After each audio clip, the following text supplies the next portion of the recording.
नमो तस् भगवतो अरहतो सम्मा सम्बुद्धस्स। सभी मित्रों को सप्रेम नमो बुद्धाय। जय भीम। बौद्ध भारत में आपका स्वागत है।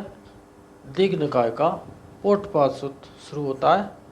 इसमें व्यर्थ कथाएं, संज्ञा निरोध, संप्रज्ञात, समापत्ति शिक्षा से शील समाधि, संज्ञा और आत्मा, अव्याकृत वस्तु में आत्मवाद, तीन प्रकार के शरीर, वर्तमान शरीर ही सत्य, इन विषयों पर चर्चा है। ऐसा मैंने सुना, एक समय भगवान श्रावस्ती में अनाथ पिंडक के आराम जैतवन में विहार करते थे। व्यर्थ की कथाएं। तब भगवान पूर्वाह्न समय पहनकर पातशीवल ले श्रावस्ती में भिक्षाटन के लिए प्रविष्ट हुए। तब भगवान को यह हुआ, श्रावस्ती में भिक्षाटन के लिए बहुत सवेरा है, क्यों न मैं समय प्रबाधित भिन्न भिन्न मतों के बाद का स्थान, उसको कहते हैं एक सालक यानी कि एक साल वाले मल्लिका कौशलराज महिषी के आराम चिंदुकाचीर में, जहाँ पोटपाद पर विराजक है, वहाँ चलूँ। तब भगवान जहाँ चिंदुकाचीर था वहाँ गए।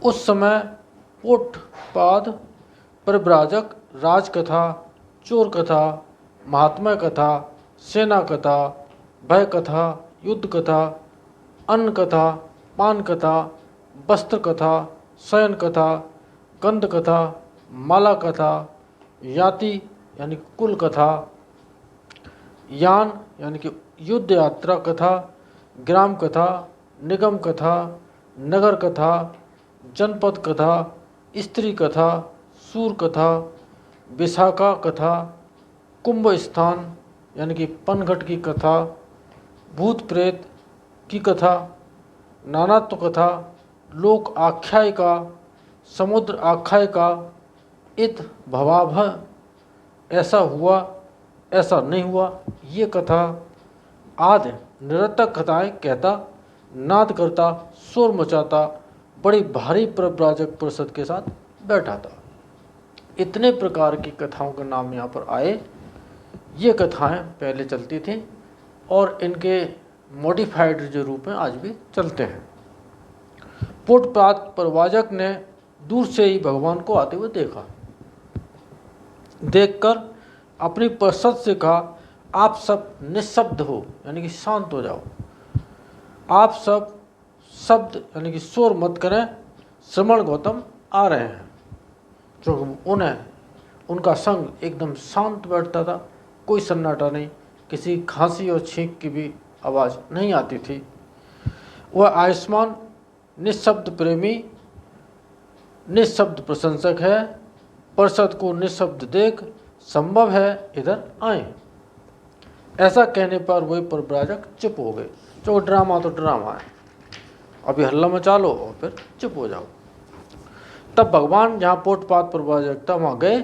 पोटपाद परिव्राजक से भगवान से कहा, उसी पोटपाद परिव्राजक ने भगवान से कहा, आइए बनते भगवान, स्वागत है बनते। भगवान चिरकाल के बाद भगवान यहाँ आए। बैठिए बनते। भगवान ये आसन बिछाए।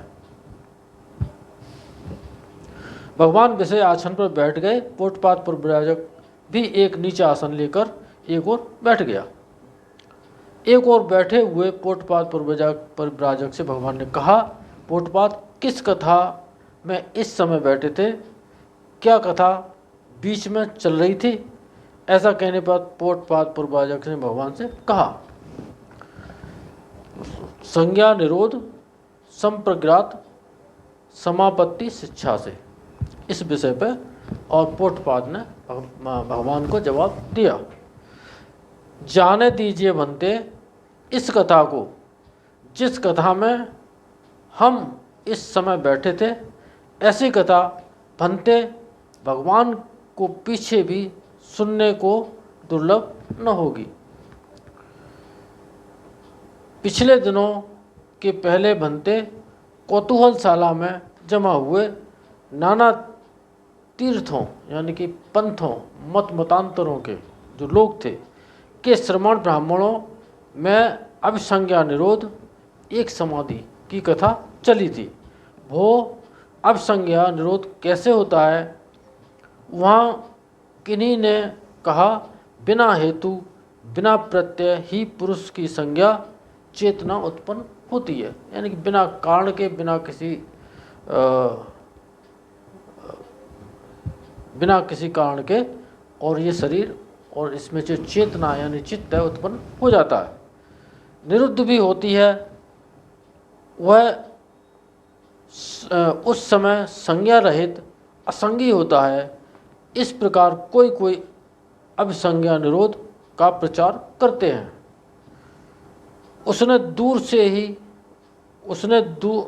दूसरे से कहा वो यह ऐसा नहीं हो सकता, संज्ञा पुरुष की आत्मा है, वह आती भी है और जाती भी है। जिस समय आती है उस समय संज्ञावान संगी होता है, जिस समय चली जाती है उस समय संज्ञा रहित यानी कि असंगी हो जाता है। संज्ञा का अर्थ होता है चित्त और काया मिला करके संज्ञा होती है। इस प्रकार कोई कोई अभिसंज्ञा निरोध बतलाते हैं। उसे दूसरे ने कहा वो यह ऐसा नहीं होगा। कोई कोई श्रमण ब्राह्मण महारिद्धिमान महाअनुभाववान हैं, वह इस पुरुष की संज्ञा को शरीर के भीतर डालते भी हैं और निकालते भी हैं अपने रिद्धि बल से। जिस समय डालते हैं उस समय संगी होता है, जिस समय निकालते हैं असंगी होती है, यानी कि ये उस तरह से बता रहा है। इस प्रकार कोई कोई अभिसंज्ञा निरोध बतलाते हैं। उसे दूसरे ने कहा वो ऐसा न होगा। कोई कोई देवता महारिद्धिमान महाअनुभाववान हैं, वह इस पुरुष की संज्ञा को डालते भी हैं और निकालते भी हैं, यानी कि ये इसमें जो संज्ञा है, इसमें जो चित्त है चेतना है, वो कोई देवता ही इसमें से निकालते हैं और देवता इसमें से डाल देते हैं। इस प्रकार कोई कोई अभिसंज्ञा निरोध बतलाते हैं।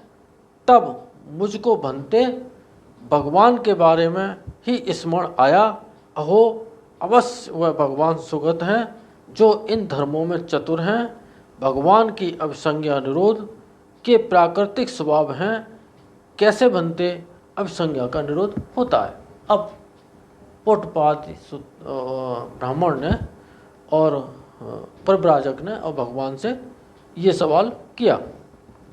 पोटपाद जो वह श्रमण ऐसा कहते हैं बिना हेतु बिना प्रत्यय ही पुरुष की संज्ञा उत्पन्न होती है, निरुद्ध भी होती है, आदि को लेकर उन्होंने भूल की, सो किस लिए सहेतु यानी कि कारण से, सप्रत्यय यानी कि कोई न कोई जुड़ाव होता है, तब पोटपात पुरुष की संज्ञा उत्पन्न होती हैं, बिना कारण के नहीं होती। निरुद्ध भी होती हैं। शिक्षा से कोई कोई पुरुष कोई कोई संज्ञा उत्पन्न होती है, शिक्षा से कोई कोई संज्ञा निरुद्ध होती है। और शिक्षा क्या है? शील संपत्ति समाधि संपत्ति, और ये दो संपत्तियों की जिक्र आया है और ये चर्चा हम करेंगे अगले वीडियो में। तब तक इन सत्य वचनों से आप सबका मंगल हो, भला हो, कल्याण हो, संसार के सारे प्राणी सुखी हों। साधु साधु साधु।